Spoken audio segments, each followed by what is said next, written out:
When it comes to a lifestyle transformation, there's three things that I want you to have at the forefront of your mind, and it does relate to these three factors. So the pillars for results, common stresses in life that will affect your lifestyle transformation and how far and quick you can progress, and then accountability. So when we look at the whole process, there's me when it comes to accountability that's going to help you, the common stresses in life and how we should manage them, and just deal with them basically.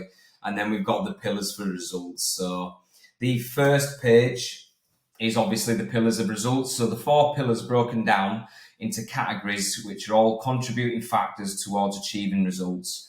So we all come up against this, and we've got choices, habits, routines that we've been having for days, weeks, months, and even years as well. So when it comes to mindset, that's things that are going to affect you. So it's your work, it's your relationships, sleep and stress. So when we look at them, we can, improve sleep. We can manage stress better. Relationships, can we, get rid of dead relationships? Is a certain relationship, friend or partner, holding you back? These will all affect your results at the end.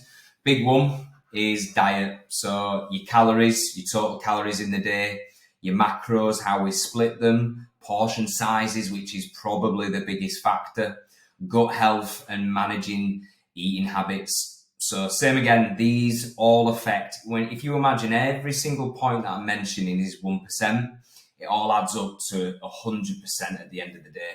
And then activity. So are we, walking enough? Is it purposeful? Is it non-exercise activity, thermogenesis? So these as well, activity is a big one. We are not as active as our ancestors used to be. So they used to burn, thousands of calories, whereas we live a more sedentary lifestyle. So sat at an office, we are not moving half as much as what we should do. So if we just literally increased our movement, our steps, you'd see a big difference there. And then the last one is something that I continuously speak with my clients about. Work on myself every day is training. So the form that you're giving on every set and rep that you do, the execution is your intensity where it needs to be. So really picking the right way in terms of being challenging, and then actually giving your maximum effort and intensity. So are you working out as hard as you possibly can? And then adaptations that we make around that. So imagine, let me move this. So imagine, to get the best transformation, you are basically one big machine. So with different cogs of different sizes, and each cog has to be turning efficiently to make the machine work. So this is where I want you to visualize your progress, but your body is this one big machine. So if one cog doesn't work, it can affect everything else. So if this cog, just say for example, sleep, isn't working correctly, all the other cogs are not going to turn correctly, and then your progress is going to be halted. Likewise with activity level. If you're not moving enough, recoveries, well, you're not going to need to recover. Social life might be the factor, and then this is all going to affect your progress. So each cog can be a potential stressor. So identifying and breaking down stressors, this is where my job comes in. Right, which cog is not working? Well, I'll tell you now. You told me that, for example, you're only getting 4 hours of sleep a night, where really you should be looking at getting almost double that. That's one thing that I can come in and say, right, let's change this. Let's see how your body responds, adapts, and so on. So yeah, social life, activity level, recovery, sleep. These are the small cogs that are very important. And then obviously when we crack these, your training is going to be the best. If your nutrition is on point, your progress is going to be even better. So remember, your body's one big machine. You've got loads of cogs: sleep, recovery, activity level, social life, and that'll affect your nutrition and your training. And then obviously that will affect your progress as well. So what we want to do is make sure that we are giving 100%, in changing your habits, your routines to get these cogs working absolutely perfectly. So when we find the weak link, with all these stressors influencing the bigger picture, it's my job to identify which one needs to be optimized, like I just said in the previous slide, and the one that's lagging and holding you back. So when I look at your notes when we have a consultation call, I'm going to look at, right, okay, so you're not training hard enough, that's one thing. You're not getting enough sleep and your eating habits are really poor. So that, to me, right, boom, I can identify the stressor that's really causing you not to progress. And once you start just listening to the guidance and, following the tools that I'm giving you, you start to progress. So once we've found and identified the area that needs improvement and optimization, we can then look at actually breaking that thing down. So if sleep's an issue, why is sleep an issue? Are you going to bed late? Right, let's potentially look at going to bed that little bit earlier. Are you still messing about on your phone when it comes to about 10 o'clock or 11 o'clock at night? Right, let's take that away. There's all these little factors. Are you eating a big, heavy, dense meal really late at night, 10 minutes before you go to bed? Right, digestion, that is going to be an issue for you. So yeah, once we find it, we've got to take action on it. So it's my job, my job is to set weekly goals and targets to help you defeat stressors to then make positive adjustments. So these little bars here, I make these small adjustments every week. It could be activity level in terms of walks and cardio. It could be your total calories, your nutrition, different meal plan. It could be your training intensity, adding in some finishers, making sure that I am pushing you to the absolute limit. Like I do say this in a different slide, but if you come to me with a certain expectation and goal, my job and me personally, I will look at getting 10 times better than what you ever thought would be possible, because that's my job. I'm passionate about it. I want to make sure that you are getting the most out of this. But remember, I can set all the goals, but if you can't follow the guidance and tools, then it's just wasted. But I really want you to succeed. So these, finding the weak link and taking action on it is very important. Just before we go on to the next slide, so going back up to finding out and looking at what needs to be optimized. This is why check-ins are important.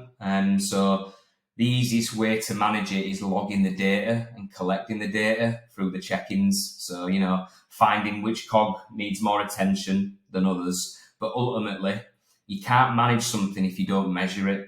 So this is why I will always say check-ins are so key. If you want to be more in tune with your body, you're going to get better results, put it that way.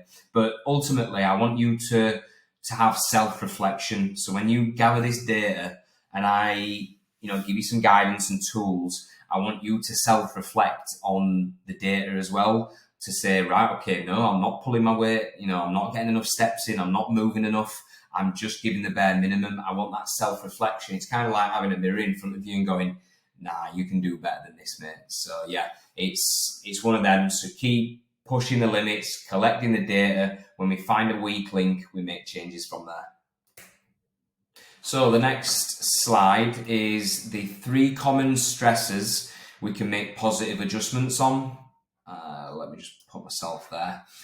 So the number one stressor that a lot of people get is, being stressed. So to be less stressed, let's look at sleep. So you need to be having enough sleep. So say around about 6 to 7 hours a night. And then the second one is work-life balance. Are you seeing your friends, family? Are you working at maximum capacity and burning yourself out? That's one thing to remember. Yes, we can go balls to the walls for a week or two, but you do need that extra rest day, down day, even a high day, just to get rid of fatigue and tiredness. And then time management.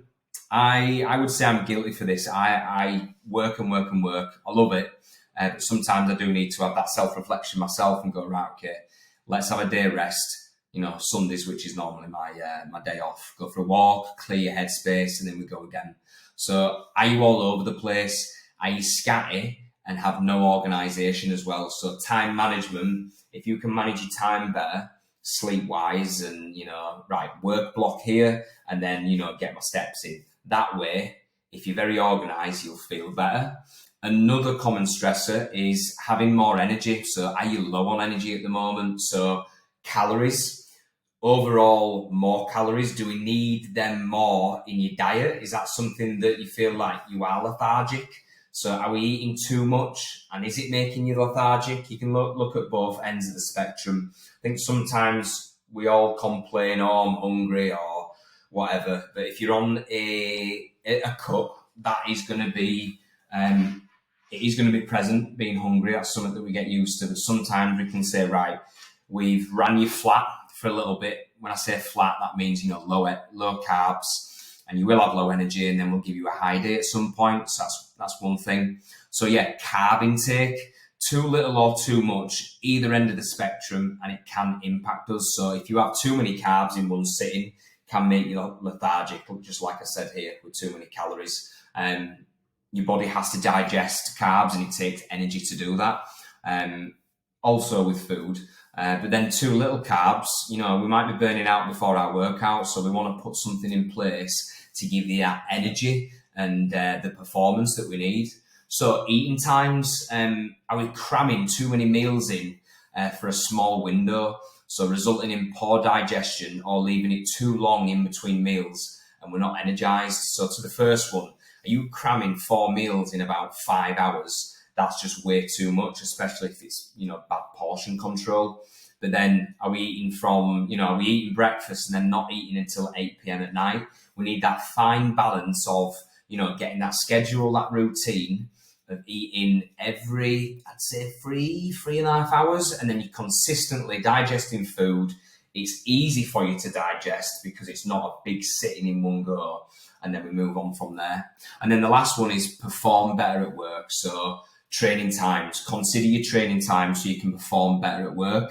Are you smashing yourself before work or vice versa? So, are you rushing around to get to work, or can you pick a better time to train where normally if you go in the morning, you are ready to go to work, you're up for it, you're not tired, you're not slumped at your desk?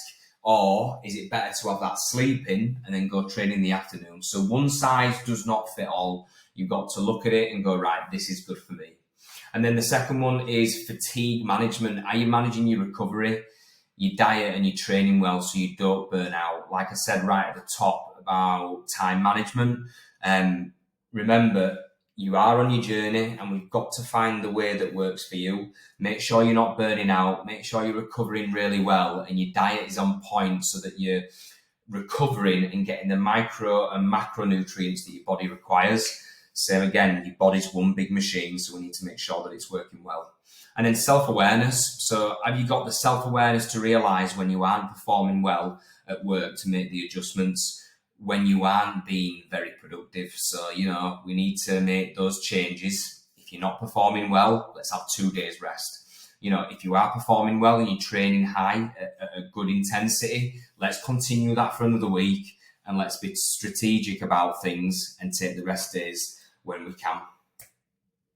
So accountability, it is a strong tool which can be used to push you to stay more consistent and enable you to reach your goals. So accountability is that word is thrown all over the place, and I don't feel like a lot of people understand and know what it is.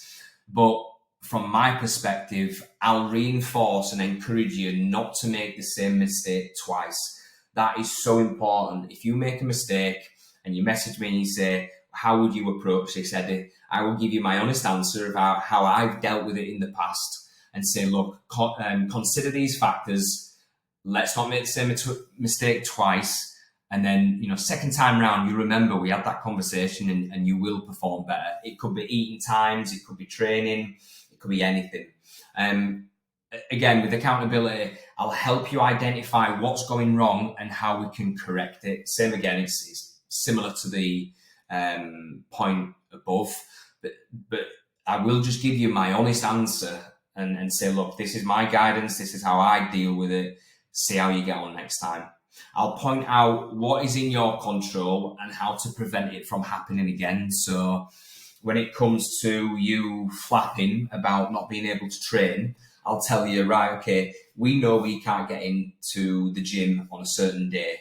What's in your control? Your diet, the food that you're putting in your mouth, the quality of it, but also steps and movement. We can always make adaptations. So same again, how can you control the situation and prevent something from happening again? I'll reaffirm the tools at your disposal to help deal with any issue. So it's looking at these videos that I'm setting up for you, all these slideshows that I want to give more education on, guidance and tools. You can look back at these. You are a member of the EDC HQ, and these are why I'm doing these videos, because if you're ever stuck, you can go on that and go, right, fucking hell, I totally forgot that you mentioned this. And then sometimes I will call you out if I know you can do better. That's my job and what a coach should do. So it's the tough love approach. I always feel like, if someone's doing okay, I'll let you know. I'll say, look, I want more from you, but we're not stopping here. And then if you're not pulling your weight, I need to call you out on it, and I will do, because it's your investment, and this is where my professionalism comes through. And I'll say, right, I know you can do better. You only got 3,000 steps on one day. Is there any excuse for it? If you say no, right, okay, we can't be having that. I just want the best, or I want you to get the best out of this as well. So for me, that's what accountability is. And last but not least, the goal for me. So in a nutshell, I want to inspire you to change, whether that's through your nutrition, training, activity, or mindset. For me personally, I've grown so much in the last couple of years by taking things a little bit more seriously, but I want to inspire you to look at things in a different way. Your nutrition, the food that you're eating, the training intensity, the activity, walking, getting your steps in, more movement, and just overall, generally, your mindset. And I want to empower you. I want to give you the ability to eventually do this yourself. I'll guide you through it, but I don't want to empower you to make changes and be more self-aware when you do decide to step away from online coaching. I want you to be able to take away all these points and be able to say, yeah, do you know what? We work for each other for 3 months, 6 months, 9, whatever it is. I've learned a fucking load of shit. Right, I can crack on with my own fitness journey now. And you know what? It's for the rest of your life. In just for 3 months and whatnot. It's an investment into your lifestyle, your habits. And the last one, I want to provide you with the tools you need to succeed, provide the techniques, provide you with the change models so you can do it yourself and continue making progress long term. Like I just said, it's long-term benefits that you're going to get out of this investment. So yes, this is a lengthy little slideshow, but I think this is probably one of the most important. And I hope you've got a few points that you can take away and start adding into your mindset, your training, your nutrition, and just looking at your body in a totally different way now.